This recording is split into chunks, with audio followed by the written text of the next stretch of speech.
Hey guys, I'm Nico Guy, and today I'm gonna play Pokemon Black. But this ain't gonna be just an average playthrough though. I'm gonna Nuzlocke Pokemon Black. Yeah, you heard me, Nuzlocke. If you don't know what a Nuzlocke is, it's basically a run-of-the-mill playthrough of any Pokemon game, but with some restrictions that are meant to make the game harder for people like me. The quintessential and universally accepted rules of a Nuzlocke are that if a Pokemon faints, it's completely dead and has to either be released or permanently placed in the PC. You are only allowed to catch a new Pokemon from each new route you visit, you must name your Pokemon in order to build strong connections with them, and if you lose all your Pokemon to a trainer, you have lost the challenge and need to start over again. Those were the very basic rules, but since that doesn't sound hard, I'm going to add a couple more rules that make the game harder. I'm going to ban the use of heal or stat changing items like full restores, antidotes, and X items in battle, except for berries and held items. I can't overlevel any gym leader or Elite 4 member. I'm applying dupes clause, which mean I can't have more than one of the same Pokemon in the Pokemon line. And since I'm friends with Satan, and this was his request, I'm changing from switch mode, which allows you to switch your Pokemon after you faint your opponent's Pokemon and know what they are going to bring out next, to set mode, where you aren't given that option and have to continue on with the same Pokemon and expect to be at a type disadvantage, making this child's game just a little harder. So we start off by getting introduced to the world of Pokemon and the professor of the 5th generation, Professor Jupiter. Then we get the prompt to choose a gender, and since that's too political, I wanted to find a way in which neither side could argue with me.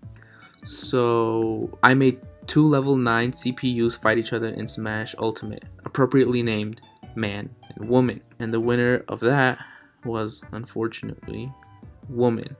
I wanted to keep a consistent theme during my playthrough, and I chose to name everything I could to things I don't like. And the first thing I could name was myself, so I decided to name myself the Lone Star State of Texas, cause fuck Texas. After that, we get introduced to our rivals, Cheren and Bianca. Cheren looks like he browses Reddit, and Bianca looks good. Professor Jupiter leaves us Pokemon as gifts, and I have a hard time choosing my star. It's Snivy superiority, you've been warned. Apparently my rivals don't have any patience and decide to destroy my room and leave. I end up naming my Snivy Fortnite because of course who doesn't hate that game by now. We get our Pokedex from Professor Jupiter and then we're off. At the start of Route 1 I catch a level 2 Lillipup and name it second place because who wants to be second place, and it's fitting to see as he is my second encounter. Before I advance though, I level up Fortnite in second place to level 8, and second place learns Bite, which is great because of the flinch opportunity. We then get to see the commotion in Accumula Town and meet another rival of ours, N. He says he hears our Pokemon and battles us, and we take him out pretty easily. Then we make our way to Route 2 where we are given running shoes and we get another encounter. The encounter we get in Route 2 ends up being a level 4 Purloin, which I named Taxes because damn, self-employment taxes are a pain. Seeing its weak level really triggered me and I went back to level it up. After a whole grind session, I got Taxes on par with the boys to level 9. We make our way the rest of Route 2 and at the end had a rival battle with Bianca where, of course, we win. So far things seem great and not many close calls. Before doing anything with the gym, I level up all my Pokemon, Fortnite, second place, and Taxes to level 13. The man in front of the gym says the gym leader is at the school, so we go there and we meet Cheren, who wants to battle.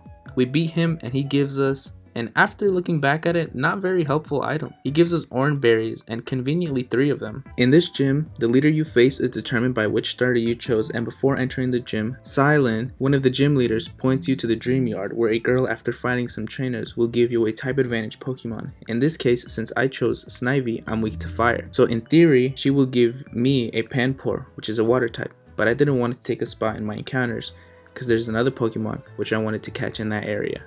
So after ignoring the advice, we head into the gym, solve the riddle, beat the trainers, and along the way, Fortnite levels up to 14.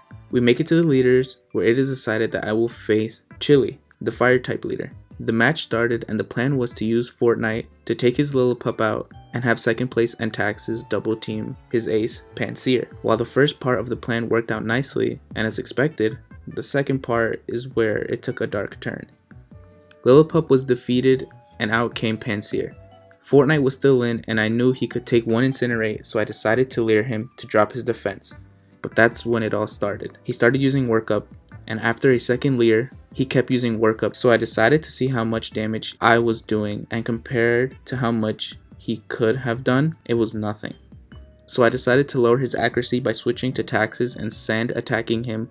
Meanwhile I'm doing that, he's still using workup. And while this is what helped us win, taxes was killed because incinerate hit.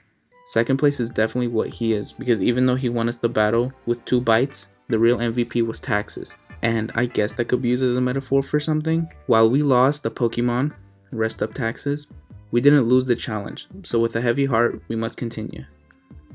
After our loss, this lady drags us to her house to send us on a quest to find Munamuck and gives us cup, which allows us to go to the dream yard where there's grass. There we meet up with Bianca, and when we go inside to find the muck, Team Plasma is abusing a Muna, literally hitting it.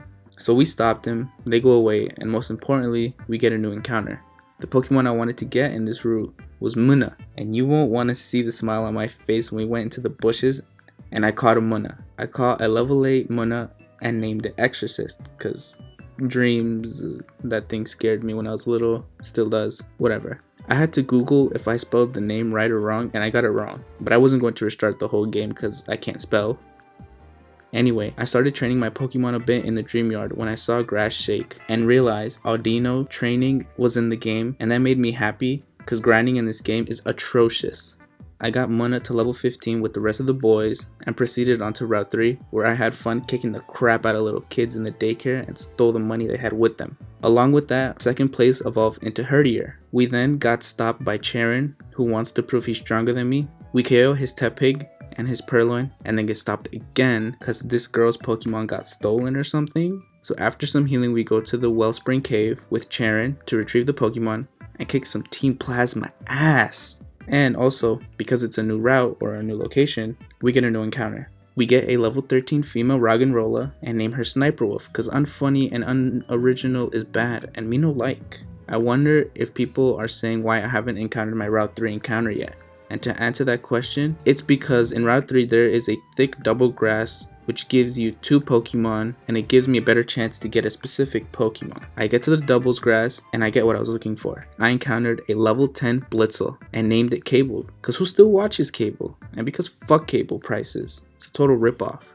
I stayed in Route 3 for some time to get everyone on equal footing, which included Cable, and after a not so long Audino massacre, everyone left Route 3 level 15 or higher. Included with this, Fortnite evolved into Servine. If you made it to the end, thank you. Consider subscribing because I will finish this Nuzlocke. It's just going to take time and memory. Like, dislike, comment, it all helps out in a way. Anyway, thanks guys. Bye.